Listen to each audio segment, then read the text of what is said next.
How to embed Instagram post on WordPress. So that is what I'm going to show you guys in this super quick and easy tutorial. So let's get into it. So for this tutorial, we're actually going to use the Elfsight website. So if you want to use their widgets, all you have to do is to go down below the description box and the pinned comment. So you will see the links right there, which will redirect you in this website. And then of course on the widgets and of course on the Instagram feed widgets. So just click the Instagram feed right here. And once you are now in this page, all you have to do is to scroll down. And of course, you will see a bunch of templates to start with.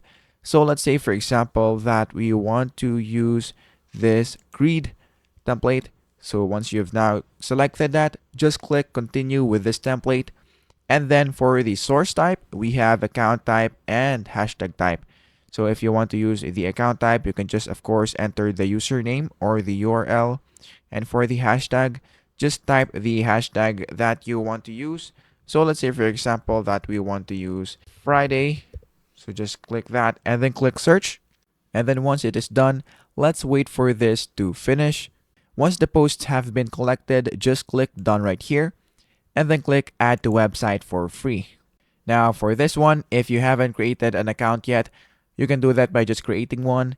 So I'm just going to continue with my Google account and then click this one, of course. Once you've logged in into your account, just click the publish button right here. And in this case, I have already published it. So what we want to do next is to just copy the code, close this, and then of course click the three dots and then click embed code and then click copy code. And then once you're now done, what we want to do next is to go on the WordPress website. So just enter the WordPress and then of course log in into your account. And once you're now here, just click the edit site, which is right there. And then of course you will be redirected into another page. What we want to do here is to just click the design and then click the plus icon that is located on the top left corner of the screen. And then just scroll down until you see custom HTML. And then what we want to do is, of course, paste the HTML that we have just copied and then click the preview. And then once you do that, this is what it should look like. As you can see, we now have embedded Instagram post on WordPress. So if you want to save it, all you have to do is to click save and you are now good to go. So that is basically it. That is how to embed Instagram post on WordPress.